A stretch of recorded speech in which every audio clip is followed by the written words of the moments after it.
In the early decades of filmmaking, very few considered that films could have a documentary or artistic value, and that it would be worth preserving them for future generations.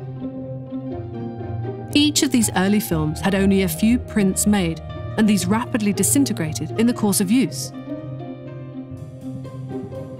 Right up until 1951, motion pictures were recorded on nitrocellulose film stock, which gave an incomparably beautiful and detailed picture, but, on the other hand, is extremely fragile as well as highly flammable.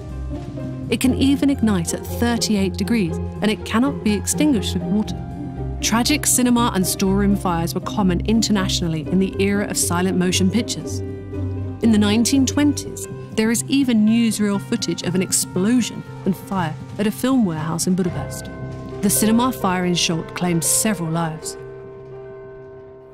For many years, the raw material was considered more valuable than the pictures recorded on it. The fact is, in the world before plastic, numerous objects were made of celluloid. Shrewd entrepreneurs washed the emulsion off the film strips, and by mixing the cellulose with other materials, they were able to reuse it to make nail polish, heels, lining material, spectacle frames, and even dolls. If more nitrate than necessary remained in the mix, there were occurrences of combs or hairbrushes bursting into flame while being used. Furthermore, it was very profitable to extract the silver from the emulsion washed off the film. 1 ton of nitrate film produced 3.5 kilograms of silver. Therefore, it is no surprise that the film recycling trade boomed. In Hungary during the silent movie era, 200 tons of used film was disposed of each year, which is about the entire stock of surviving nitrate films held by the archive today.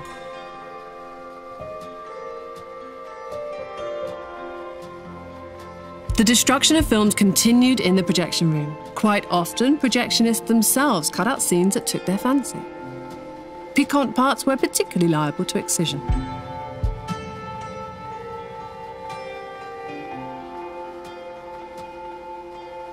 "1930 heralded the era of sound films, and parallel with this, it marked the death knell for silent films that overnight was seen as obsolete.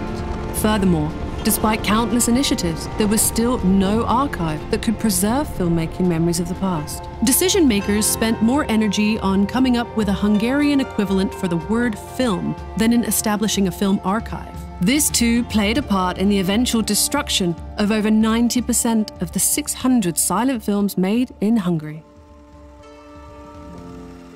The first directed Hungarian film, The Dance, has been lost. Only fragments remain of the first global success of Hungarian filmmaking, The Yellow Fowl, shot in Cluj-Napoca. It is a Hungarian folk stage play that in 1914 was acclaimed on 5 continents, even making it to Japan. Buoyed by the success of The Yellow Fowl, the Cluj-Napoca theatre director Jano Janovic founded his own film studio, which became the most important Hungarian filmmaking workshop of the silent movie era. They made more than 60 films, primarily adaptations of literary works and theatre productions. Several world-renowned directors launched their careers here, for example Michael Curtiz and Sir Alexander Korda, whose early works have almost without exception been lost, including Borrowed Babies, Lord Mickey, White Stork Caliph, or the forerunner of romantic comedies, The Tales of the Typewriter.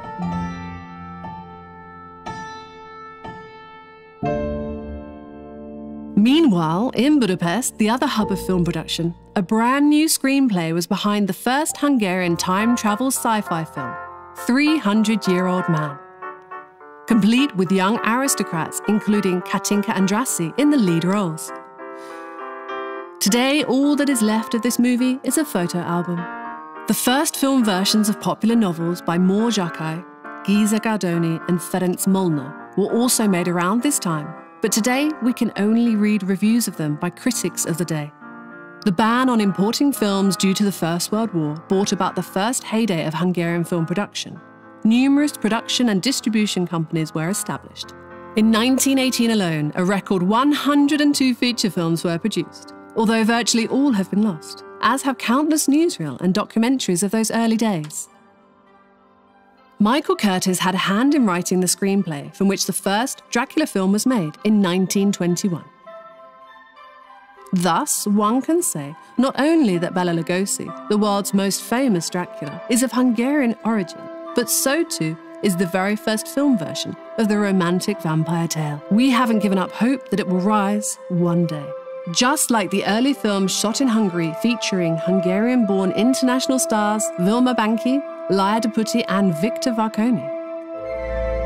Revolutions, political and social transformations that followed in the wake of the First World War, not to mention the financial crash, all fundamentally reshaped the conditions of film production, with fewer films being made each year. The Golden Age was followed by 7 lean years in the 1920s. Many of the most talented artists left the country in successive waves of emigration, pursuing careers in Vienna, Berlin, and Hollywood. In the 1930s, the decade of Car of Dreams, Hungarian film production revived, with the release of dozens of still popular, but often stereotypical, sentimental, melodramatic, and comedy feature films starring big names of the era.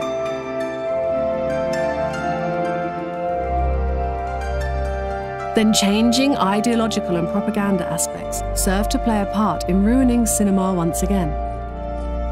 The impact of the anti-Jewish laws was to exclude hundreds of film artists and specialists from the industry and silver screen, while in 1945, works classified as fascist were banned because of the topic of the film, or were perceived or genuine political orientation of the actors appearing in them. A total of 109 films were added to the banned list, of which 10 were destroyed, and many others only survived in fragmentary form. Innocent productions such as the 1938 operetta version of John found themselves under fire for political considerations. At the time of its release, all artists of Jewish heritage were removed from the credits, whereas in 1945 it was banned as a film of fascist nature because one of its players, Ferenc Kish, had earlier been chairman of the film chamber, overseeing the change of guard in the movie profession. It is a sheer miracle that the film itself survived. Works of the Hungarian Film Office were not so lucky. During the Second World War, films were removed from the front and stacked in the wine cellars near the capital. This decision proved to be fatal. The reels exploded, and the negatives of several thousand documentaries perished. According to eyewitnesses, many prints that survived the siege of Budapest were burnt in the courtyard of the film studio in 1946. To this day, we still do not know precisely why this happened. The post-war lack of raw material resulted in some old films having scenes cut out and reused in other films. Due to all these factors, there are significant gaps in the records of the talkies era too. For example, Martin Coletti's Barbara in America, which was in fact shot in New York, has been lost. As has the wartime legendary melodrama One Day is the World, which found itself banned because of its stars, Antal Pega and Lily Marathi. However, the song that encapsulates the emotions of an era remains popular to this day.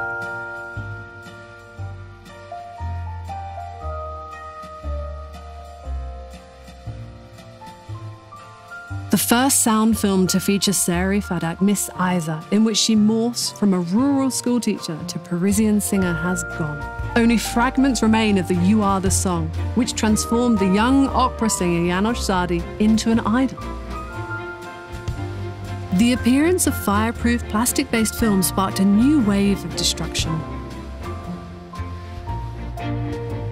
Archives began an urgent program of film conversion, but unfortunately, many of the original celluloid reels saved to backup were then destroyed. Much was lost in the course of mass-scale, high-speed film conversion.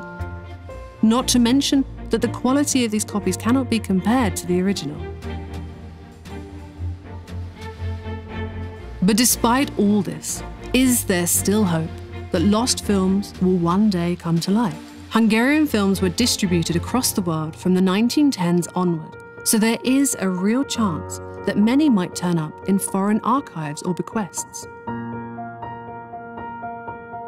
Of course, this is a race against time, since without proper storage, nitrate-based stock degrades and will eventually be destroyed. But all is not lost. Modern digital technologies, databases, AI, and face recognition software are ever more effective in helping identify fragments of film reel. In the interest of a common goal, broad international collaboration has been established between film archives around the globe. In 1957, there were just 12 Hungarian silent feature films in the collection of the Film Archive. Today, there are nearly 70. Every single frame of silent films is valuable. The shortest fragment in our collection comprises just 22 frames of glass eye. Yet for us, they are still important because they show a youthful Gyula Csortos. It is almost miraculous when a film turns up. And we hope to experience many more such miracles. In 2017, a copy of The Workman's Overall was discovered at the Eye Film Museum in Amsterdam. Today, after restoration, it glows in all its original glory. This year, a part of One with One was returned to Hungary by the Film Archive in Prague. It was identified from a shot featuring Parliament in the background. The only known copy of the mystical drama After Death is preserved in the Royal Film Archive of Belgium, and this too may soon become available to the general public. To facilitate research, we constantly update the list of the most sought-after Hungarian feature films and documentaries. Since 1959, legislation requires that a copy of every film made in Hungary be deposited with the Film Archive so that no more films are lost.